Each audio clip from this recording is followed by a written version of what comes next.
Michel, merci de répondre aux questions de Stato e Potenza. Quelles sont les principales positions économiques, sociales, politiques et géopolitiques de votre organisation, le PCN, le Parti communautaire national européen? Nous partons tout d'abord d'une vision socio-économique qu'on appelle le communautarisme européen et que nous concevons comme le socialisme du XXIe siècle.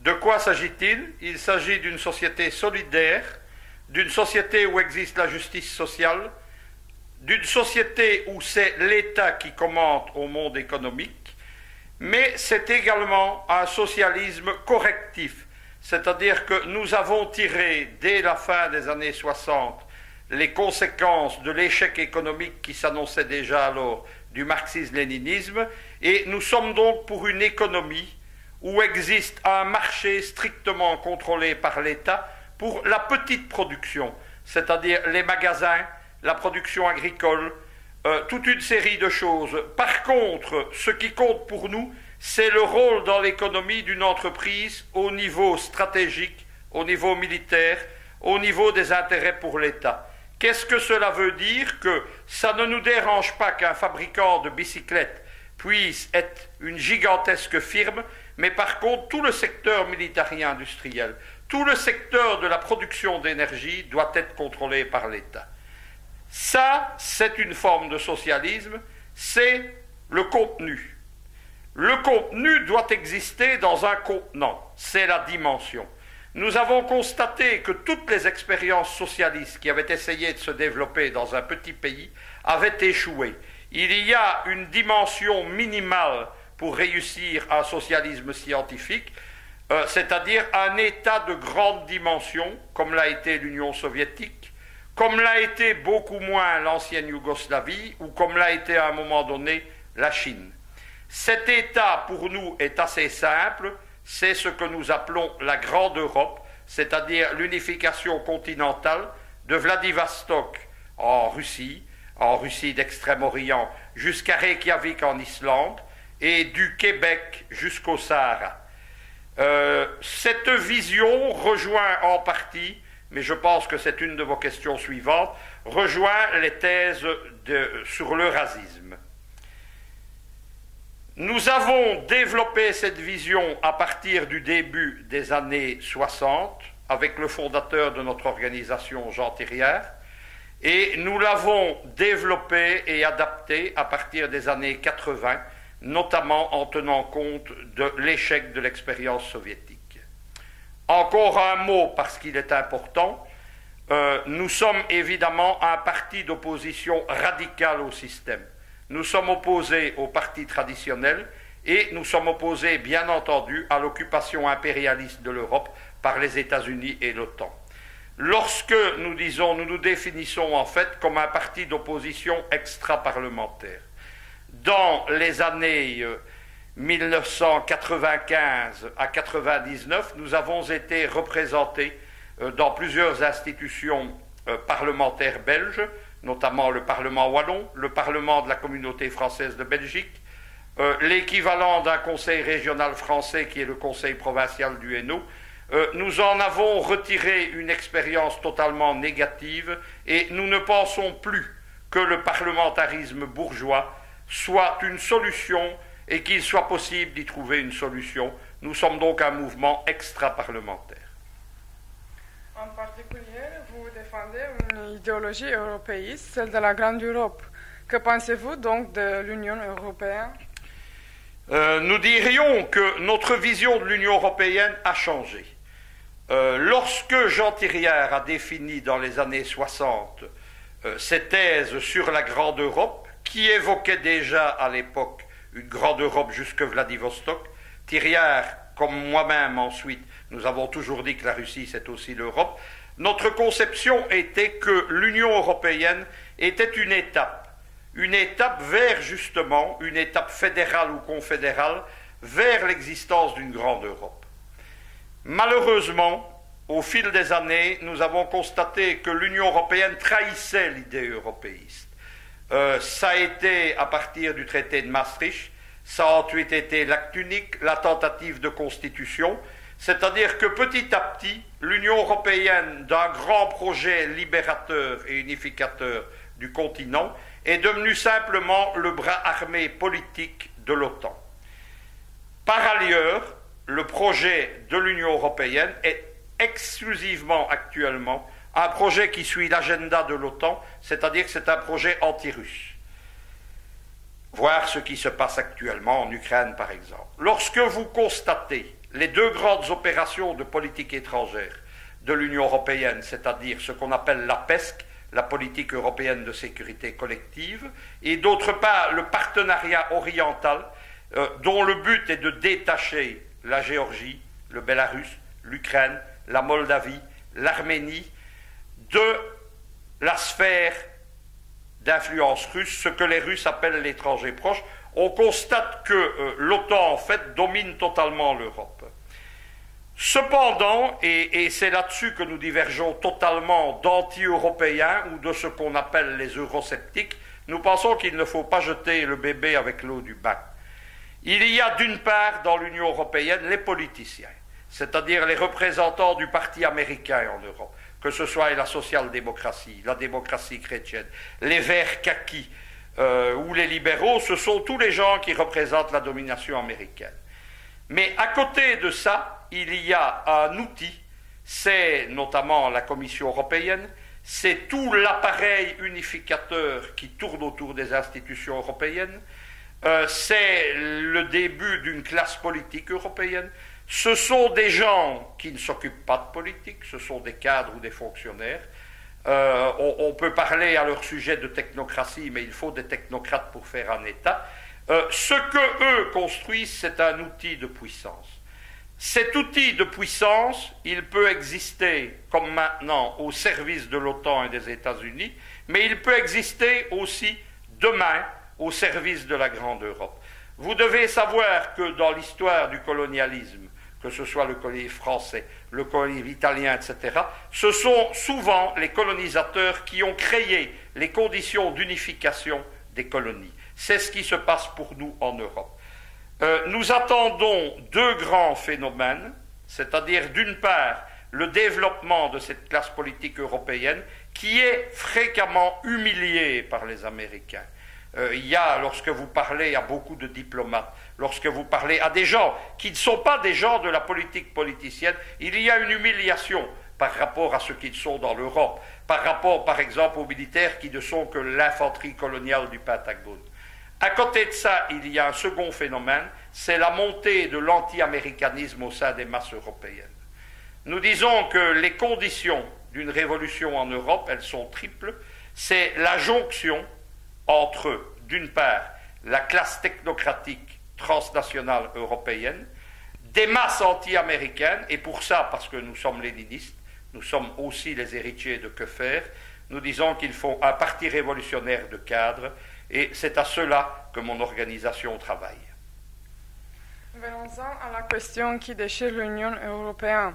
Que pensez-vous de l'euro et de la crise financière qui lui est liée?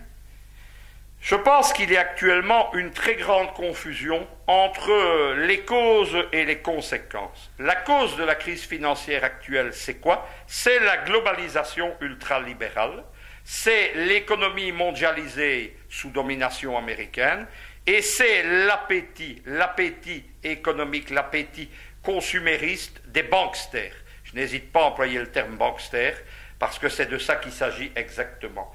La crise de l'euro, elle, c'est une des conséquences de cela.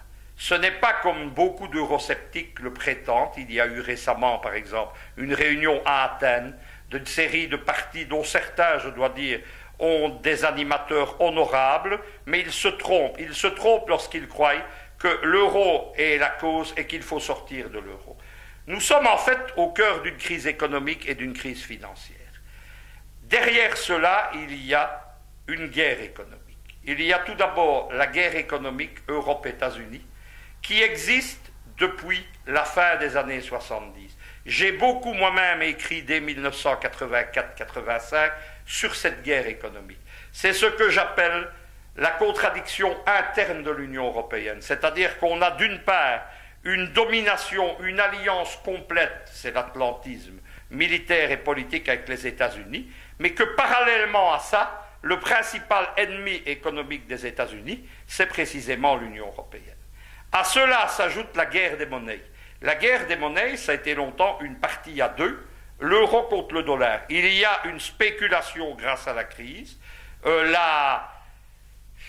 le semblant de prospérité américaine, les réponses notamment d'Obama à la crise, il repose beaucoup sur la manipulation du dollar et la destruction de l'euro. Il faut voir les campagnes, par exemple, d'un George Soros, le financier international, qui est le conseiller économique d'Obama contre l'euro. À cela s'ajoute maintenant une autre guerre. C'est la guerre que la Chine fait au niveau financier. C'est-à-dire la guerre du yuan contre à la fois l'euro et le dollar. Vouloir dans ces conditions revenir à l'ancien système, c'est-à-dire toute une série de monnaies séparées de petits États, c'est se tromper de dimension. J'insiste, et Jean Thirière avant moi, sur la question de la dimension européenne. Il y a des gens en France, Montebourg au sein de la social-démocratie, qui jouent un théâtre sur la France. Il y a des petits nationalistes, la plupart à droite, qui également voudraient revenir à une grande France, une grande Italie, une grande Espagne. Tout ça n'est pas crédible. Nous sommes à l'heure des grands empires. Nous faisons face à une Chine de plus d'1 milliard de consommateurs. La force des États-Unis, c'est d'être un grand marché unitaire. Et nous devons être un marché. Nous ajoutons une chose. La solution à la crise, elle existe. Mais elle n'existe pas au sein du système capitaliste libéral. La solution à la crise, quelle est-elle? C'est également une théorie qui existe depuis longtemps. Elle a été définie par Friedrich List, qui est un économiste allemand au XIXe siècle. C'est l'homme qui a créé le Zollverein, l'Union économique allemande, qui a permis l'unification allemande par Bismarck. Quelle est cette théorie? C'est celle du nationalisme économique. Ce nationalisme économique, il doit être européen. Et il doit s'inscrire dans une volonté, d'une part, la fusion des économies, celle de l'Union européenne et celle du bloc russe, c'est-à-dire de la seconde Europe qui se crée à l'Est. Nous sommes complémentaires, nos intérêts sont les mêmes, nous sommes la même culture, la même civilisation. À ce bloc doit être attaché également la Turquie et l'ensemble de l'espace méditerranéen. La solution, elle est simple, les trois Roms. La première Rome, celle de l'Italie. La seconde Rome, Byzance, aujourd'hui Istanbul. La troisième Rome, qui est Moscou, doivent s'unir pour former la quatrième Rome, la grande Europe unitaire. Cela suppose évidemment les liens totalement coupés et une situation conflictuelle que nous assumons parfaitement avec l'impérialisme américain. Vous avez commencé votre action en Belgique il y a plus de 40 ans et la centrale du PCN est installée à Bruxelles. Dans quelle situation est la Belgique? Le PCN est une organisation transnationale. Nous sommes nés par hasard en Belgique, tout simplement, comme dans les années 60, Jean Thirière, qui lui-même était belge, de passeport, je le précise, puisque, comme moi, il se considérait comme un Français de Belgique. Nous avons développé le parti à partir, évidemment, de cet espace-là. Nous n'avons pas un attachement particulier à la Belgique, ni à aucun État européen actuel. Nous sommes une organisation transnationale. Notre centrale est à Bruxelles. Nous avons des secrétariats à Paris, en Moldavie, en Russie. Notre secrétaire général, Fabrice Béor, est installé en Russie depuis plusieurs années. Nous avons des secrétariats, notamment dans le Caucase, près de Sotchi et à Moscou. Nous sommes tout à fait détachés. La question de la Belgique, néanmoins, elle existe puisque nous avons démarré là-bas, nous nous battons là-bas. Certaines de nos structures sont des structures de droit belge et nous menons une guerre contre l'État belge depuis maintenant plus de 20 ans. De quoi s'agit-il simplement? C'est que pour des intérêts qui sont liés à la particasserie belge ou des intérêts liés à ceux de l'OTAN, l'État belge nous fait subir une répression rampante. Je vis moi-même depuis 2 décennies dans des procès à répétition, des attaques qui sont menées. Nous n'avons donc pas de sympathie. Nous ne sommes pas du tout des gens qui, lorsqu'on les frappe sur la joue droite, tentent la joue gauche. Nous répondons par un coup de poing dans la gueule. et nous sommes des adversaires résolus de l'État belge et nous soutenons actuellement toutes les tentatives, d'où qu'elles viennent, de dissolution de l'État belge. Cela veut dire les forces républicaines, à droite en Flandre et à gauche en Belgique. En Belgique, il y a un mouvement de gauche que l'on appelle rattachiste, c'est-à-dire qui voudrait que Bruxelles et la Wallonie fassent retour à la République française, dont nous avons été des citoyens sous la Première République, à l'époque de la Révolution jacobine et du Premier Empire français. C'est un mouvement qui s'appelle notamment le Rassemblement Wallonie-France. On appelle cela le rattachisme et nous soutenons cela aussi. La Belgique, c'est un État failli. C'est un État artificiel qui a été créé en 1830. Certains ont parlé de monstre géopolitique. Il a été créé pour empêcher la puissance française impériale de renaître. Il s'agissait pour les Britanniques de contrôler Anvers. Ensuite, on a installé une monarchie parasitaire, c'est la dynastie des Saxe-Cobourg. Ce sont des cousins des Windsor britanniques. Ce sont des gens qui ont mis le pays en coupe réglée, qui ont lancé, sous le roi Léopold II, la Belgique dans une immonde aventure néocoloniale. Vous devez savoir que les camps de concentration n'ont pas été inventés par les Britanniques lors de la guerre avec les bourgs. Ils n'ont pas été inventés, bien entendu, par Adolf Hitler, qui n'a fait que généraliser. Ils ont été inventés par les hommes de main du roi Léopold au Congo. Cette dynastie est encore en place. Le dernier, c'est le roi Philippe, qui vient d'accéder au pouvoir. Ce sont des gens qui sont une classe parasite. Autour d'eux existe une classe politicienne, médiatique et du show business également parasitaire. Comptez par exemple les nobliaux, les particules d'ancien régime sur les ondes de la RTBF et vous verrez ce qu'est le système belge.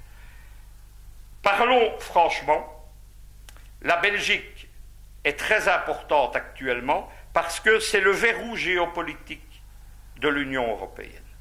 Elle a longtemps servi de modèle et la classe politicienne belge, en particulier la démocratie chrétienne belge, fournit depuis maintenant un demi-siècle les pseudo-dirigeants de l'Union européenne.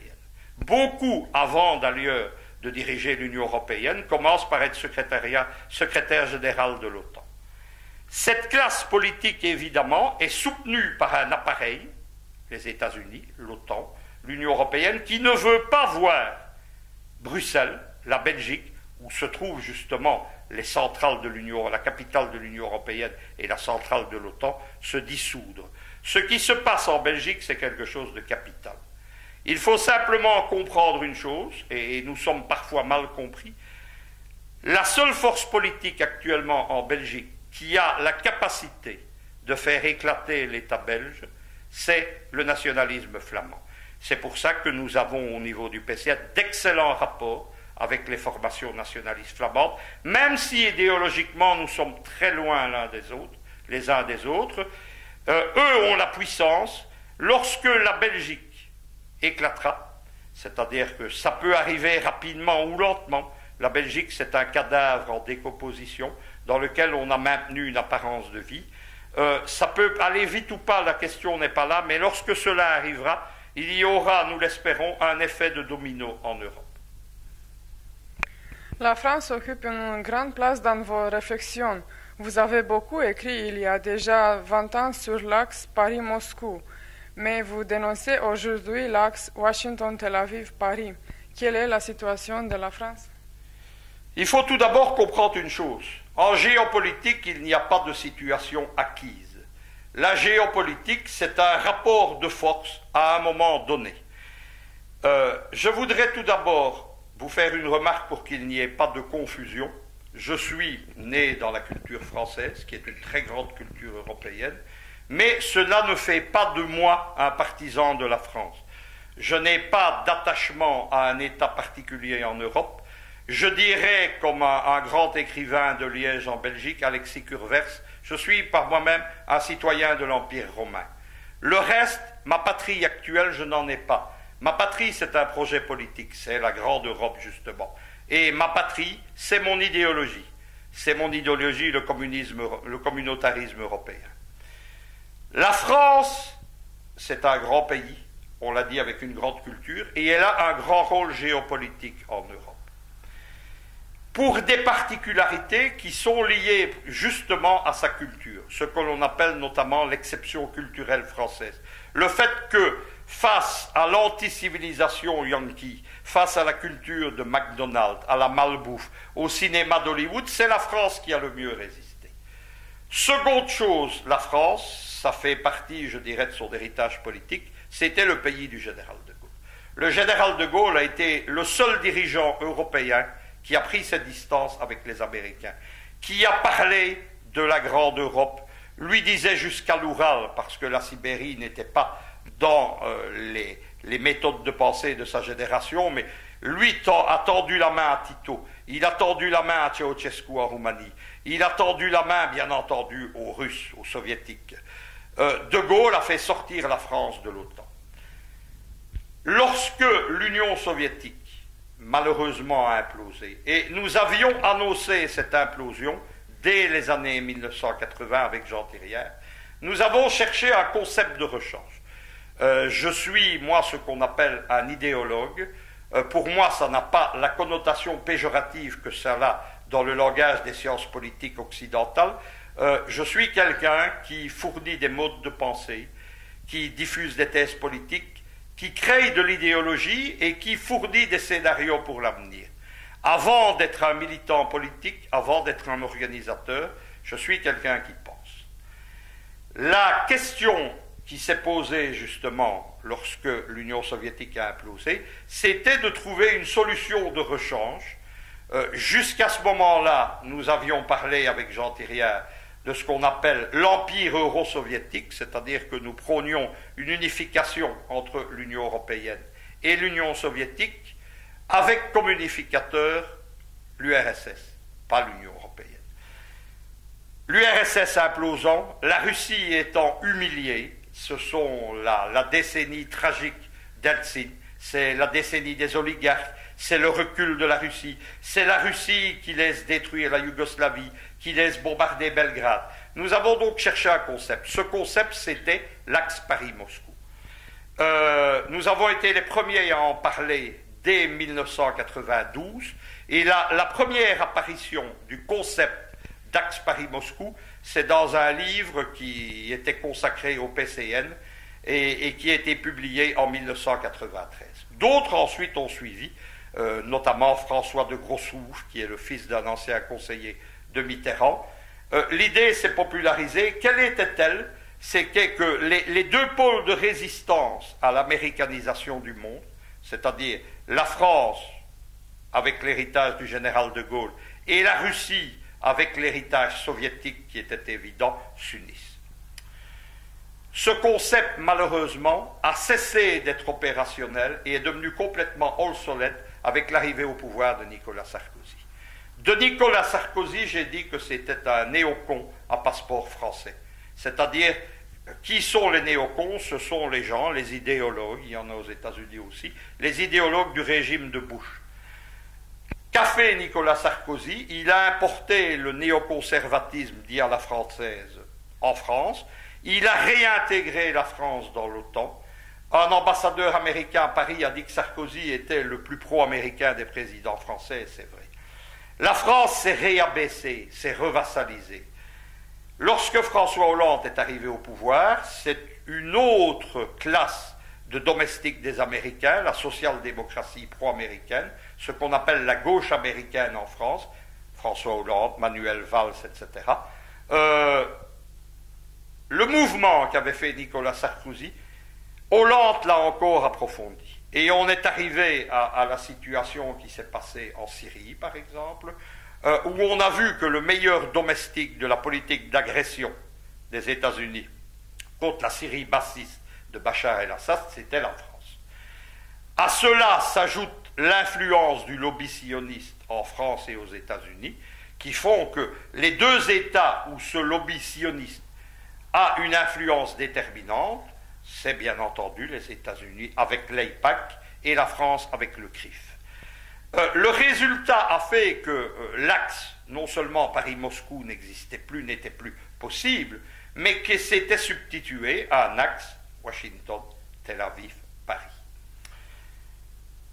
Je regrette que certains maintenant continuent à entretenir des illusions à propos de l'axe Paris-Moscou.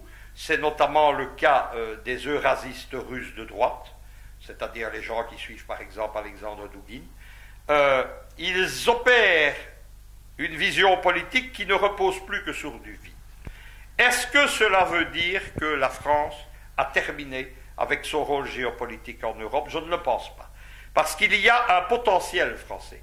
Ce potentiel français, c'est quoi? C'est bien entendu la culture, l'exception culturelle française.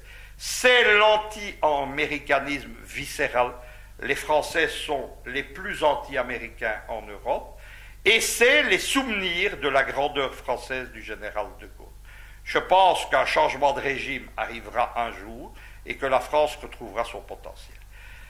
Un second fait est important quand on considère la France, c'est que l'Union européenne, ce sont des rapports de force, notamment au Parlement européen. Les pays sont représentés en fonction de leur population. Actuellement, parce que l'on a fait l'erreur d'accepter la réunification allemande, c'est-à-dire l'annexion de la République démocratique allemande par l'Allemagne fédérale de Bonn, c'est un Anschluss, ce n'est pas une réunification, ça a fait que l'Allemagne a bénéficié d'un poids politique trop grand en Europe qui explique ce qu'elle fait actuellement. Vous devez savoir que Jean Thiriard était contre, lui disait que la DDR devrait un jour entrer séparément comme État séparé dans l'Union européenne. Le président français François Mitterrand était contre aussi. Les rapports de force de population vont changer en Europe. En Allemagne, on ne fait plus d'enfants. L'Allemagne est en train de perdre sa population. Et le seul pays où la population se développe, c'est la France. Dans une génération, il y aura une grande France qui tournera autour de 80 millions d'habitants et qui redeviendra le premier État dans l'Union européenne pour peu qu'elle existe encore dans 20 ans. C'est aussi la raison pour laquelle nous soutenons le rattachisme, c'est-à-dire le retour de la Wallonie et de Bruxelles, parce qu'il faut renforcer le poids de la France pour ces raisons géopolitiques. Et bien entendu, les 4 ou 5 millions de Français de Belgique, de Bruxelles, de Charleroi ou de Liège devront contribuer à renforcer ce poids. On est là dans une stratégie géopolitique. On n'est pas là dans des petits calculs politiciens et on n'est pas là dans de l'affectif. Le raisonnement que je vous tiens, c'est un raisonnement logique. Je me rattache, moi, à 2 grandes écoles logiques, c'est le marxisme-léninisme et les néo-machiavéliens, les gens comme Pareto, etc. Et donc, nous ne faisons pas dans l'affectif, nous faisons des analyses rationnelles, froides. La politique française est dominée par la question du FN. Que pensez-vous du Front National de Marine Le Pen? Je n'en pense que du mal. Je suis un adversaire radical de l'imposture politique que représente le Front National. Nous l'avons combattu en France. Notre camarade Fabrice Béor, qui aujourd'hui est notre secrétaire général, s'est même présenté à Toulon à une élection législative partielle en 1998 avec une liste qui s'intitulait La jeunesse contre Le Pen. Nous l'avons combattu, son clone belge, il y avait un Front National en Belgique, dont nous avons brisé l'ascension dans les années 1994-1996. Nous les avons privés de sénateurs, de députés, du financement de l'État. Mais pourquoi? Pas parce que subitement nous serions gagnés aux thèses antifascistes du régime, etc., qui sont une autre forme d'imposture. Simplement, nous disons que le Front National est une imposture politique. Elle est une imposture au niveau du clan Le Pen lui-même. On est dans une entreprise familiale, avec des gens qui sont des multimillionnaires, qui par leurs liens sociaux sont rattachés à l'établissement français dans ce qu'il a de pire, notamment au niveau du show business. Ce sont des gens qui prétendent défendre le peuple et des petites gens, mais qui vivent dans un château. C'est aussi un clan familial. Marine Le Pen dirige le parti avec Louis Alliot, qui est son compagnon. Elle est la fille de Jean-Marie Le Pen qui l'a fondé. Parmi les élus au Parlement européen, on retrouve le père et la fille Le Pen. Et une des deux, dans les 2 députés que le Front National a au Parlement français, on retrouve la petite fille de Jean-Marie Le Pen. Ce n'est plus là de la politique, c'est un clan familial et c'est du népotisme. Ce n'est pas la seule chose, évidemment. Le FN également, c'est une organisation qui a toujours été du côté de l'impérialisme et du libéralisme. Il faut arrêter. Pour le moment, grâce à certains conseillers, dont certains viennent de la gauche, le Front National, parce que c'est un parti attrape-tout, c'est un parti qui veut prendre des voix partout, a un discours qui copie un peu ce qu'était il y a quelques années l'altermondialisme. Mais dans la réalité, allez voir, lorsqu'on a voté le fameux traité transatlantique, c'est-à-dire l'avalement de l'Union européenne par l'économie américaine, c'est ça le traité transatlantique, la destruction de notre culture, eh bien, les Le Pen, père et fille, au Parlement européen, ont voté pour ce traité. Une dernière question. Il y a actuellement, notamment dans la périphérie du Front National, des gens qui tiennent un discours pro-iranien, qui tiennent même un discours pro-immigration. C'est la question du sionisme. Le père Le Pen a toujours défendu des positions dites antisémites, mais il a toujours lui-même été l'un des défendeurs d'Israël, parrain des Arabes. Le Front National actuellement, principalement par le compagnon Louis Alliot de Marine Le Pen, qui est son secrétaire général, a effectué une position de rapprochement avec la droite sioniste et avec Israël. Dernière chose, nous sommes opposés au Front National parce que le projet du Front National est incompatible avec le nôtre. Quel est ce projet? C'est le repli national, c'est la xénophobie. Nous sommes, nous, au contraire, pour une grande Europe sans frontières. C'était les thèses de Jean Thiriard, ce sont les miennes. Et nous avons fait, notamment depuis le début des années 80, campagne pour l'entrée de la Turquie dans l'Union européenne, mais également pour l'entrée des pays du Maghreb, qui, on l'oublie souvent, le Maroc ou la Tunisie, sont candidats à l'entrée dans l'Union européenne depuis de nombreuses années. Nous pensons donc que les positions du Front National sont totalement incompatibles avec les nôtres. Une dernière chose, elle est importante, nous sommes aussi opposés au Front National pour des raisons politiques pures. Nous pensons qu'une grande force d'opposition doit se créer. Cette force d'opposition, elle doit unifier les mécontents aux deux extrêmes de l'échiquier politique, à droite et à gauche. C'est la raison pour laquelle nous sommes souvent taxés de national-bolchevisme ou de national-communisme. Mais qu'on ne se trompe pas, nous avons prôné cela, nous le prônons encore. Nous avons notamment à un moment donné parlé de la Constitution en Belgique, et nous l'avons fait, d'un front noir-rouge-vert, noir pour les nationalistes révolutionnaires, rouge pour les socialistes et les communistes, vert pour les écologistes radicaux. Nous entendons cette unité à la base, c'est-à-dire au niveau des militants et des clientèles politiques. Pour que cette union puisse exister, il faut que disparaissent ce que nous appelons les digues qu'a créé le système. Quels sont les digues qu'a créé le système? Ce sont les gens, à l'extrême droite et à l'extrême gauche, qui sont chargés d'endiguer le mécontentement et d'empêcher que droite et gauche puissent s'unir dans un grand mouvement antisystème. En France, c'est le rôle dévolu à Marine Le Pen à droite et à Jean-Luc Mélenchon, par exemple, à gauche. Quel est le but de Le Pen? Ce n'est pas la révolution en France, c'est de devenir ministre dans un grand gouvernement de droite. Et pendant que s'opposent droite et gauche, extrême droite et extrême gauche, antifascistes et nostalgiques du fascisme, pendant ce temps-là, le système a une tranquillité totale. C'est, pour employer un langage un plus direct, c'est un genre de proxénétisme aux extrêmes qui est fait par des gens qui sont les proxénètes du système. Comment jugez-vous le rôle joué par l'Allemagne au cours des dernières années? Je le juge extrêmement négativement. L'Allemagne, c'est quoi? C'est un peu en réduction ce qu'est l'Union européenne. L'Allemagne, c'est un géant économique, mais c'est un nain politique. La politique de Berlin est totalement sous contrôle de l'OTAN et des États-Unis. Les États-Unis jouent un rôle très intelligent. c'est-à-dire qu'ils laissent les pays européens qu'ils occupent avoir des nostalgies de leur grandeur passée.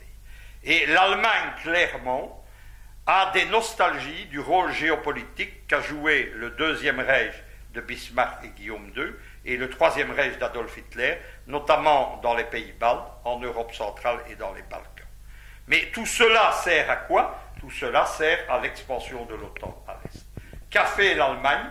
L'Allemagne a joué un rôle crucial dans la destruction de la Yougoslavie, en soutenant notamment les indépendances slovènes et croates.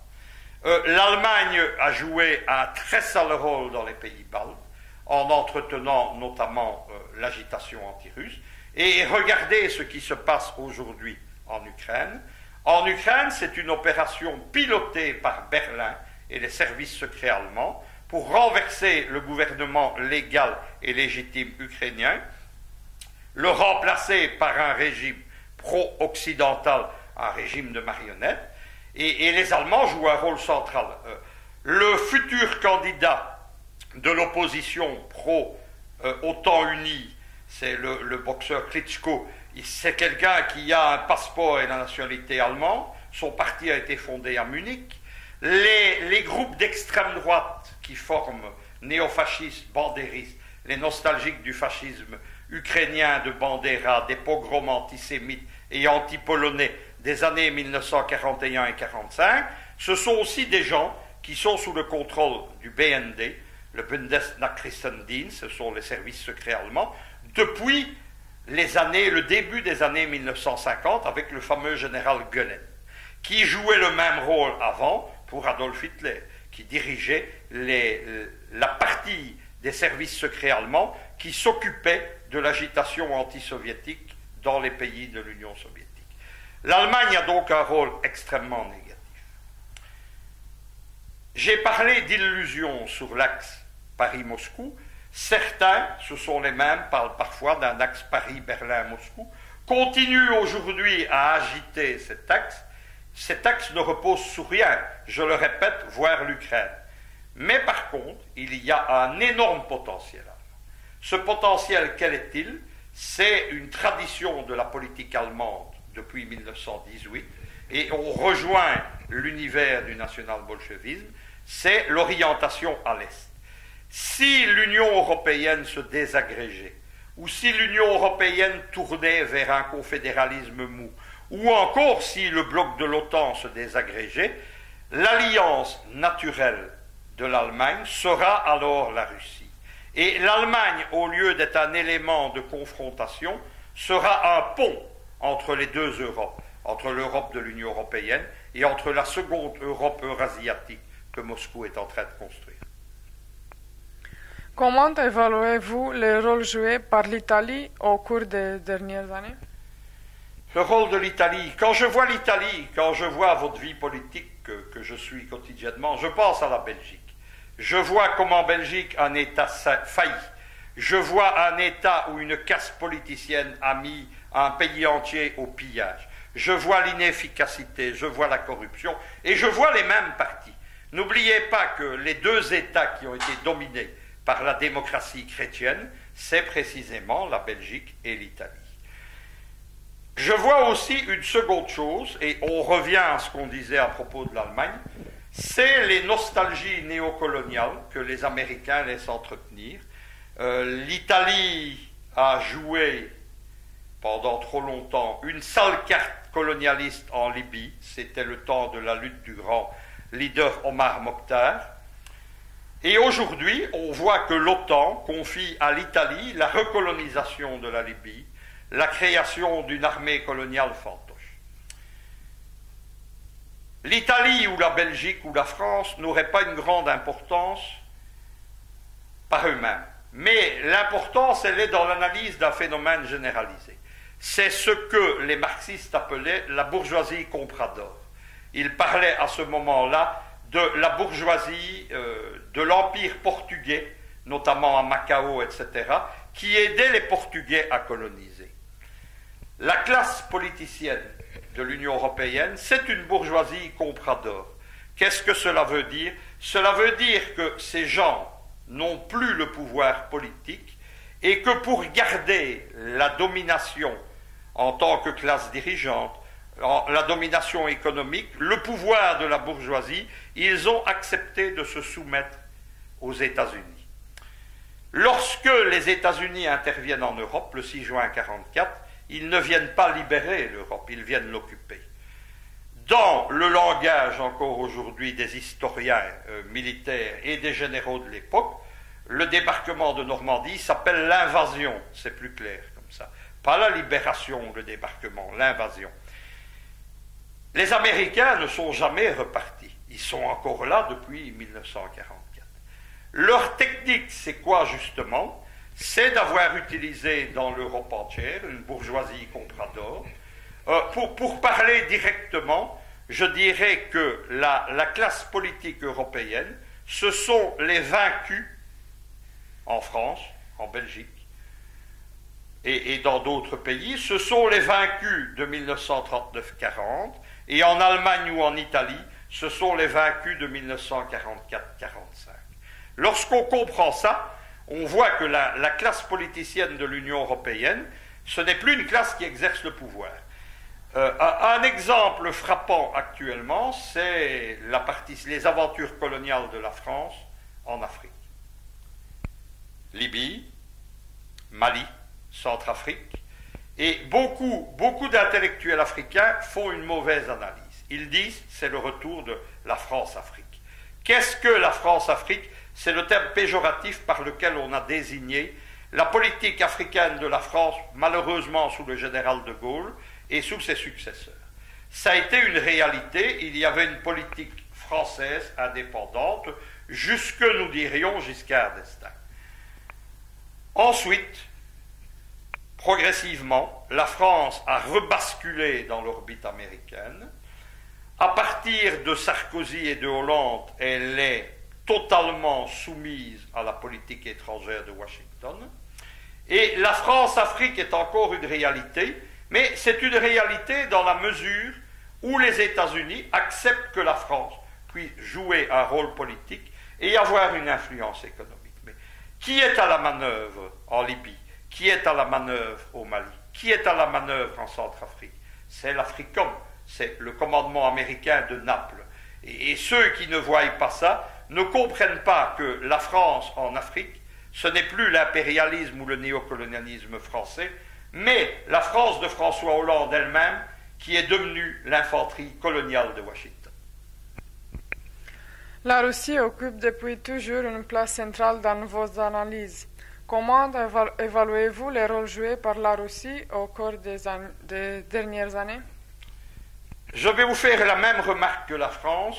J'aime la culture russe, j'ai été marié à une russe, mais là on est dans l'affectif ou le personnel. Je suis considéré, même dans les fausses biographies que Wikipédia me concentre, je suis considéré comme un intellectuel slavophile, mais ma position vis-à-vis de la Russie n'est pas déterminée par là. Elle est déterminée par la géopolitique. Actuellement, en Europe, et c'était déjà vrai dans les années 70 et 80, il n'y a plus qu'un seul État réellement indépendant de Washington, c'est la Russie. La Russie qui a une partie de l'héritage de l'Union soviétique, même si cet héritage est très réduit, qui est la deuxième grande puissance nucléaire, qui a des moyens, qui a des réserves, qui a un territoire immense, malheureusement pas une grande population, mais c'est la réalité.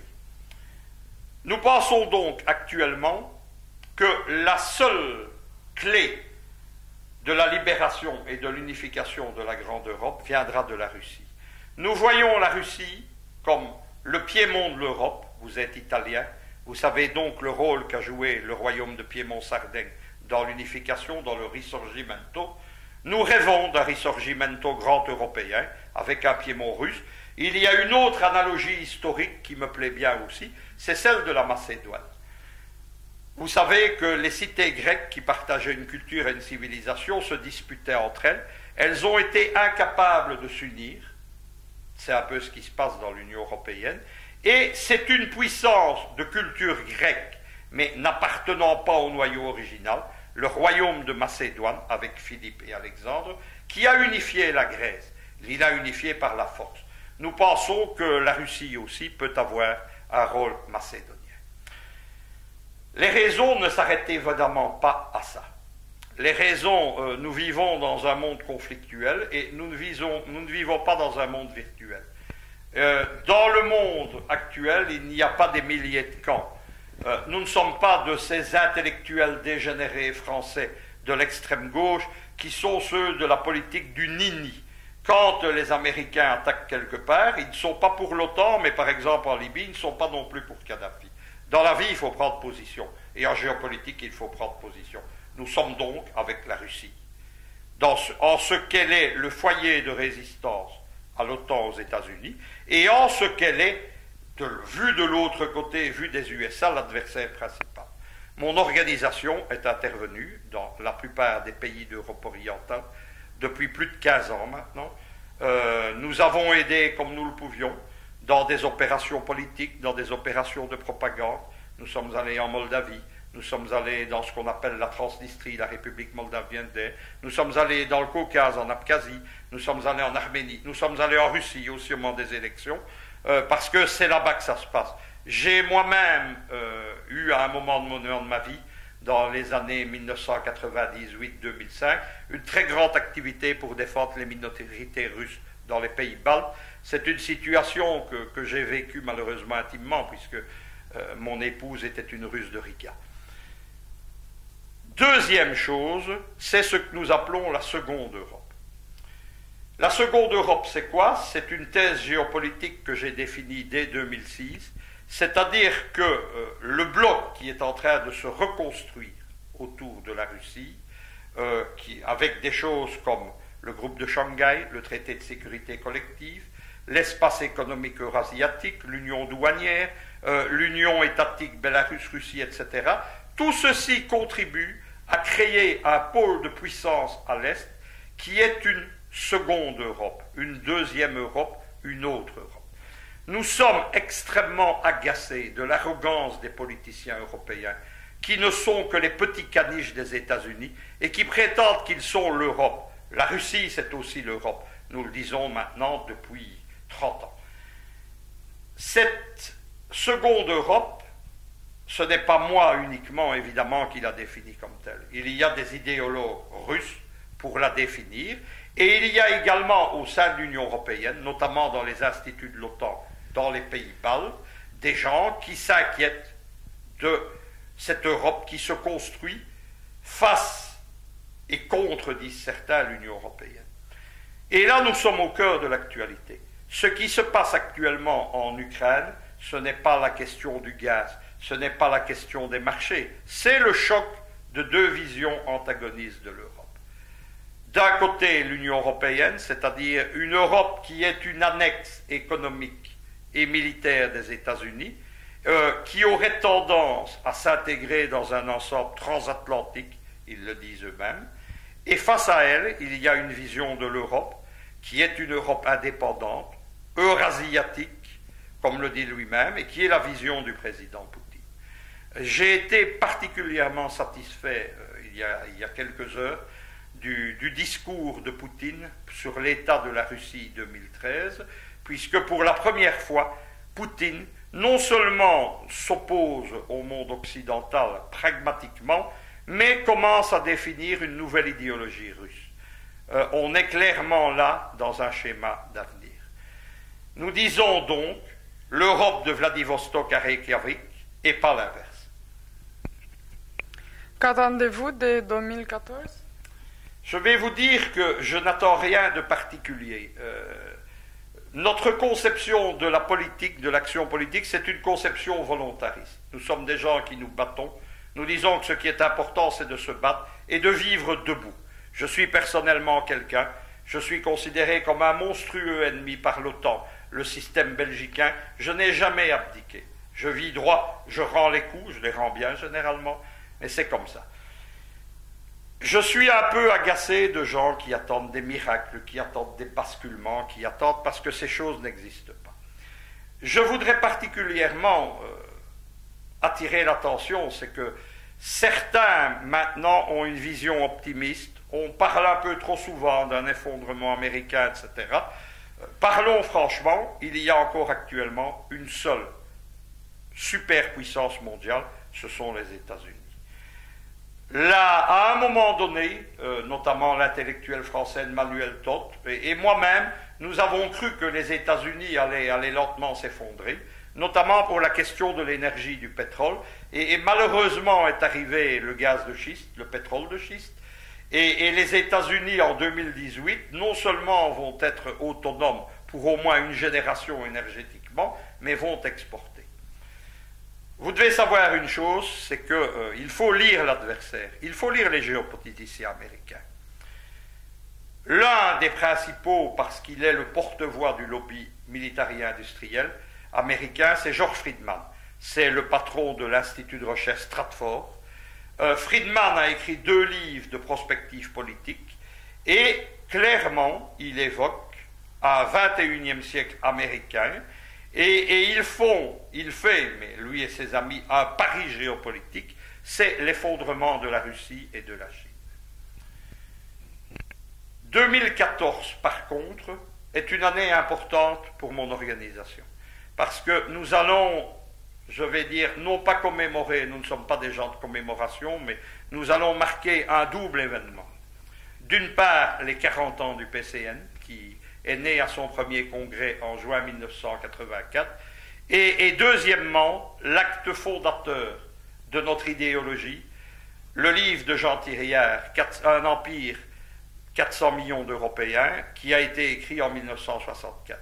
60 ans d'idéologie communautariste, 40 ans du PCN, qui est l'héritier légitime de Jean Thiriard, c'est quelque chose que nous allons marquer, notamment par beaucoup d'événements sur Internet et la reprise des publications éditoriales hors revue et hors Internet de nos éditions Machiavel.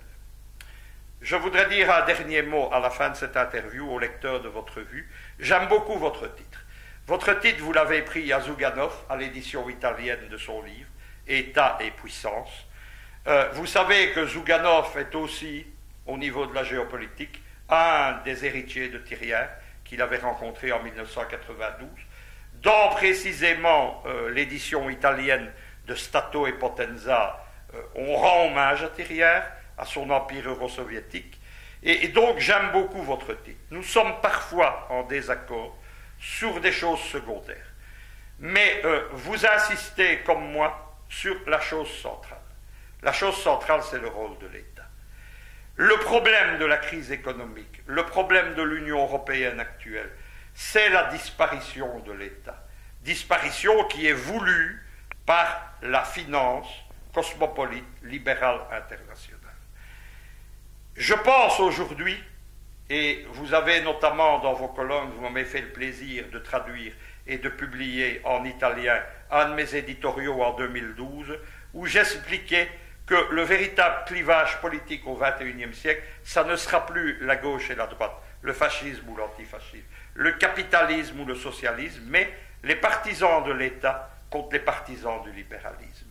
C'est clair, où nous allons rebâtir un État, et l'État assurera la sécurité, l'État maintiendra la civilisation, l'État réglera tous ces problèmes que sont les mafias, la grande criminalité, la drogue, qui sont des problèmes liés précisément à la disparition de l'État, où nous aurons le chaos libéral, chaos qui est organisé. Parce que dans la jungle, uniquement, dans la jungle, seuls les plus forts, seuls les plus puissants survivent et mangent les autres. Ce n'est pas ma conception, ce n'est pas du tout l'avenir que je vois pour l'humanité. L'humanité a progressé quand elle a été capable de s'unir. L'humanité a progressé au niveau de la culture au sein de grands empires et jamais ailleurs. Il est temps que tous les partisans de l'État dans le monde se retrouvent, et ce sera le mot de la conclusion, et combattent ensemble le cauchemar du chaos libéral. Je vous remercie. Merci Luc Michel.